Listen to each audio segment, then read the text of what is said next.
So we're going to continue to work with solving inequalities, but now we're going to talk about using multiplication and division as well in solving for them. And it's pretty much the same thing as solving equations with multiplication and division, with one really, really important difference. And that difference deals with negative numbers when you're multiplying or dividing by negative numbers.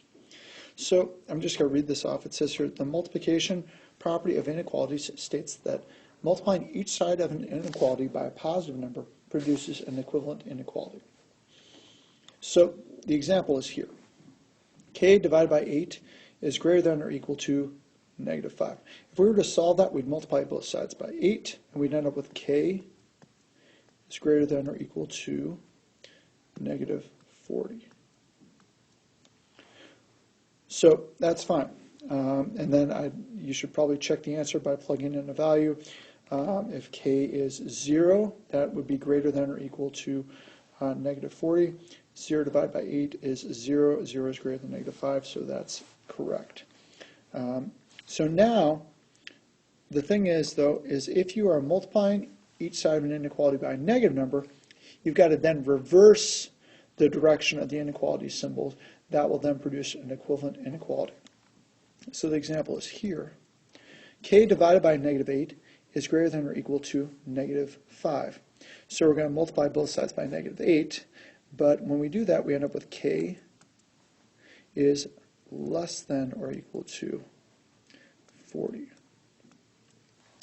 And again, the way you can check this out is to see, I flipped the inequality symbol because I was multiplying by a negative number. This is just one of those rules you have to remember.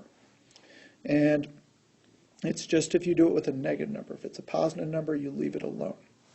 So if I plug in then, well, if 0 is a solution, it is a solution. If I plug that back into this equation, 0 divided by negative 8 is 0. Is 0 greater than negative 5? Yes, it is. So that means that I actually have it pointed in the correct way.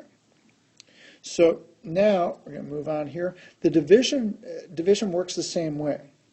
If you are dividing by a negative number, you have to flip the inequality symbol. If you're dividing by a positive number, you just leave it alone. Here you're dividing both sides by 10 for this problem here. When you do that, you end up with, dividing both sides by 10, you end up with x is less than 42, or is greater than 42. When you divide both sides by negative 10 on this one, you're going to end up with x, flip the inequality symbol, negative 42. Remember to keep it a negative symbol because you're dividing by a negative number. So the reason why it works this way, if you think about it this way, if I have 3 is less than 5, that's a true statement. If I multiply both by 2, I end up with 6 is less than 10 if I multiply both sides by 2. However, if I have 3 is less than 5, I multiply both sides by negative 2, so this was positive 2. I multiply both sides by negative 2. What ends up happening is I end up with negative 6 and negative 10. And negative 6 is greater than negative 10, so that's why I have to flip it. That's just an example because because when you're making a number that's larger and then multiplying it by a negative number, you're reversing it, you're taking the opposite of it, so that makes it larger that way. So for this problem here, negative 18y is less than 72.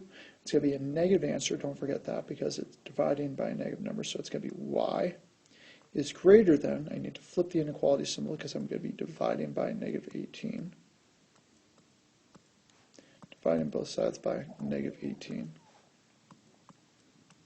When I do that, got to flip the inequality symbol, got to have the negative sign, and it's going to be 4. Again, plug in the value that works. Is 0 a solution? Yes, 0 is greater than negative 4. Plug that back in here. Negative 18 times 0 is 0. 0 is less than 72, so I know I got the solution right. So on an average, a customer service representative helps at most 160 customers during an 8-hour workday. Write and solve an inequality to find the average number of customers C. So she can help during each hour during one of her work days. Well, if the most she can help is 160, so that's the greatest she can help. So it has to be, the number has to be, I went ahead and, that 160 is going to be greater than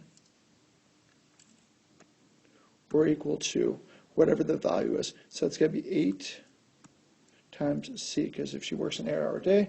So if then I solve it, I'm going to divide both sides by 8. I end up with 20 is greater than or equal to C. By the way, this is the joke of the day. What did 0 say to 8? Nice belt.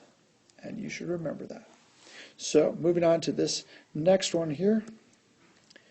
14x is greater than or equal to negative 56. So I'm going to divide both sides by 14. If I do that, I end up with, as my answer here, I'm going to end up with x is greater than or equal to negative 4. Remember, negative 4 is a solution, so I have to do the filled in circle. That's going to be pointing this way. Check my answer again. Is 0 a solution? Yes, it is, because it's there. Is 0, 14 times 0 is 0. Is that greater than or equal to negative 56? Yes, it is, so that's correct. Let's try another one here. So what I've got here is at x divided by negative 3 is less than or equal to 9. So I'm going to multiply both sides by negative 3. When I do that, I have to flip the inequality symbol. So now it's going to be pointing in that direction, so it's x is greater than negative 27. And negative 27, let's see here. So let's look here. Here we can't really graph that on there, but that would be the solution. It would be negative 27. X is greater than negative 27. So if I plug in 0 into that equation there, 0 divided by negative 3, that's 0. 0 is less than 9. So 0 is greater than negative 27 as well, so I know I'm on the right track. For setting up inequalities, it says write the following verbal sentence as an inequality, then solve the inequality.